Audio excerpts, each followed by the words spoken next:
Halo semuanya, perkenalkan nama saya Yohanes Lim. Pada kesempatan kali ini saya akan mempresentasikan hasil dari ringkasan saya mengenai Big Data in Mining Operation yang berasal dari paper yang dibuat oleh Jonathan Adam Fek. Nah, diinformasikan dalam paper bahwa industri pertambangan saat ini menghadapi berbagai tantangan besar. Salah satunya adalah penurunan harga komoditas sejak tahun 2011 yang menyebabkan pendapatan perusahaan tambang menurun secara drastis. Nah, di saat yang sama, proses operasional yang masih konvensional menyebabkan inefisiensi dan biaya operasional yang tinggi. Selain itu, isu keselamatan kerja dan semakin menipisnya cadangan tambang yang mudah diakses juga menjadi perhatian utama. Maka dari itu, perusahaan tambang harus mencari cara agar tetap kompetitif dan berkelanjutan. Nah, salah satu solusinya yaitu dengan mengadopsi teknologi baru, khususnya pengaplikasian big data dan analitik lanjutan. Nah, selanjutnya yaitu pentingnya big data di industri pertambangan. Big data telah menjadi tren global di berbagai industri karena kemampuannya dalam mengoptimalkan proses dan menciptakan keunggulan kompetitif dalam konteks pertambangan. Data besar terutama yang dihasilkan oleh mesin atau sensor dan membuka peluang besar untuk memahami kondisi alat, memprediksi kegagalan dan mengurangi biaya perusahaan atau operasi itu sendiri. Pertanyaannya, penelitian utama saya adalah bagaimana perusahaan tambang dapat memanfaatkan big data, khususnya data mesin atau mesin data, kemudian untuk meningkatkan efisiensi operasional. Nah, yang ketiga yaitu fokus pada biaya pemeliharaan.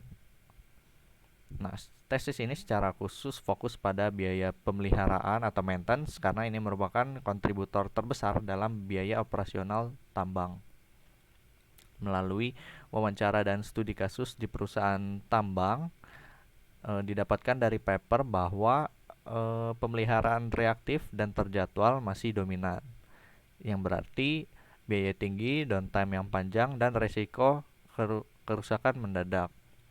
Kemudian dengan pendekatan yang lebih prediktif, biaya bisa ditekan secara signifikan.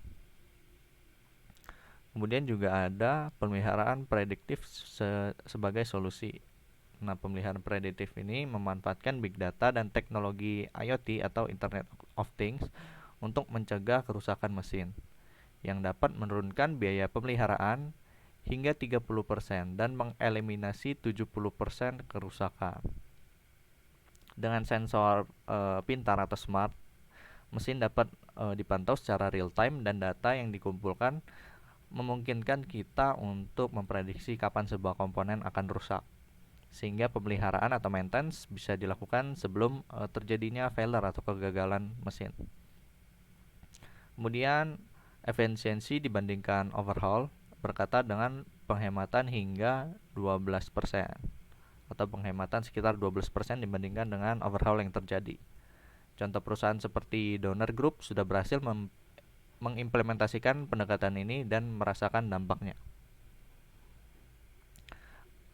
Selanjutnya yaitu resiko dan tantangan untuk implementasi IoT atau teknologi barunya. Nah, dalam teknologi IoT ini membawa resiko baru terutama keamanan cyber dan gangguan operasional. Karena perangkat yang terhubung lebih rentan terhadap serangan atau pencurian data, terutama jika masih awal-awal menggunakan, dan perusahaan harus memperkuat manajemen resiko dan privasinya. Transformasi pekerjaan juga menjadi dampak sosial yang perlu diperhatikan. Karena perangkat yang saling terkoneksi juga dapat merubah peran pekerjaan yang memerlukan pelatihan ulang untuk para pekerja baru atau bagai pekerja lama yang belum terbiasa menggunakan IoT, sehingga menjadi tantangan untuk penggunaan teknologi ini. Kemudian kesimpulan dan peluang di masa depan. Nah, perusahaan tambang harus mengadopsi big data dan IoT untuk meningkatkan efisiensi dan menciptakan peluang baru. Tesis ini menyajikan bahwa kerangka implementasi teknologi dan manajemen perusahaan aplikasi masa depan mencakup inovasi lanjutan dan peningkatan produktivitas.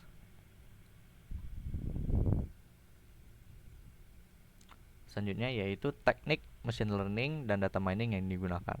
Nah, untuk menganalisis big data, kita memerlukan machine learning dan data mining. Ada dua pendekatan. Yang pertama yaitu supervised learning, digunakan jika data sudah memiliki label seperti memprediksi kerusakan berdasarkan riwayat sensornya.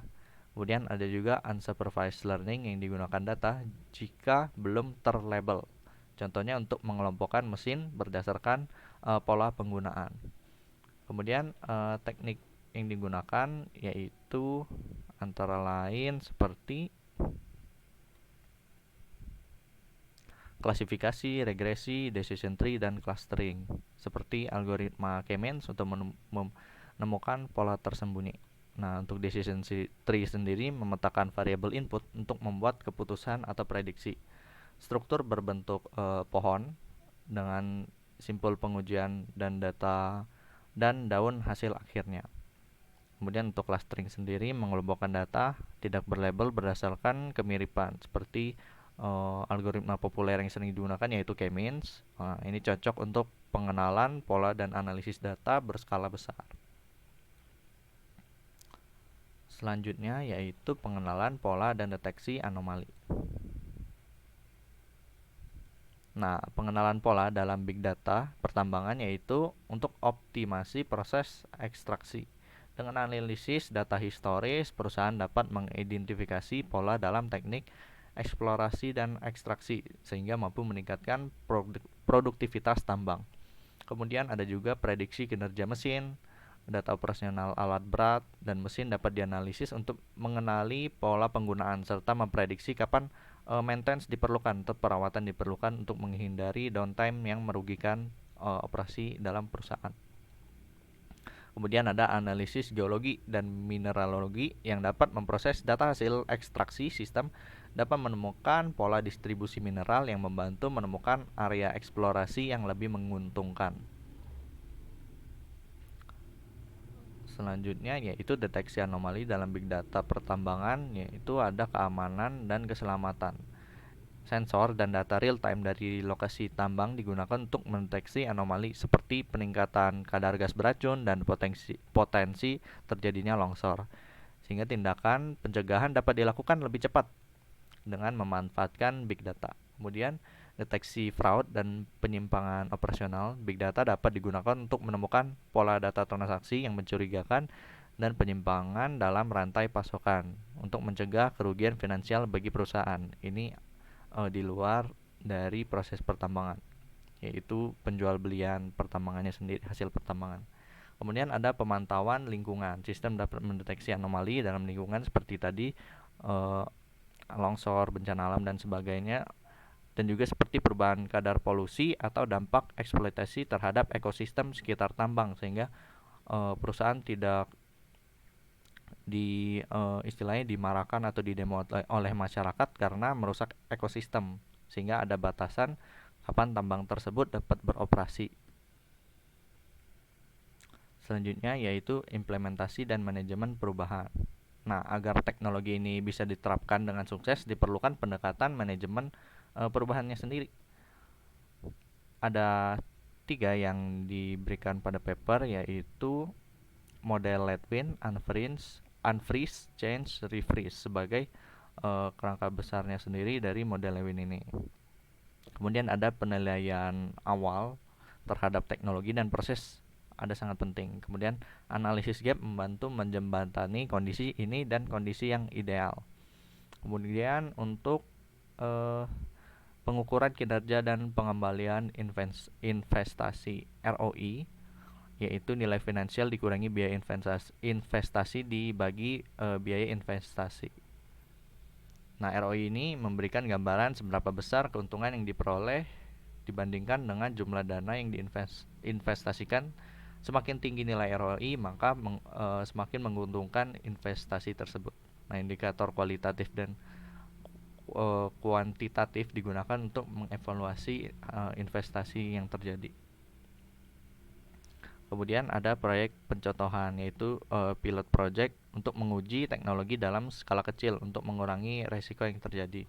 Kemudian evaluasi mencakup sikap karyawan, performa teknologi, dan validitas datanya sendiri. Kemudian yaitu ada mengatasi resistensi karyawan. Digunakan analisis kekuatan dorong dan hambatan, yaitu force field analysis. Kemudian komunikasi dan terlibatan pemangku kepentingan sangatlah penting.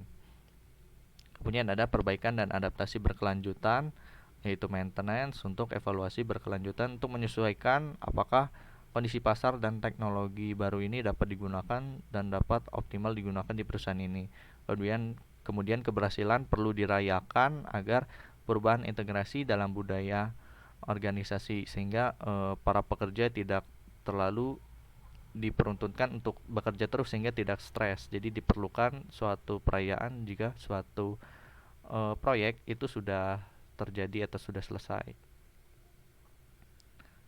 Nah, berikut adalah tambahan penting dari paper tersebut, yaitu studi kasus nyata jika memungkinkan diberikan contoh perusahaan yang berhasil menerapkan predictive maintenance, misalnya Rio Tinto atau Downer Group yang sudah berhasil mengimplementasikannya. Kemudian visualisasi data, diagram alur predictive maintenance, grafik ROI atau struktur decision tree dapat membantu audiens dalam memahami konsep.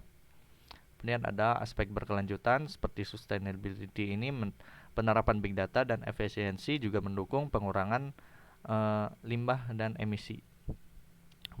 Kemudian strategi scalabilitas. Nih bagaimana pilot project bisa diperluas ke seluruh operasi tambang.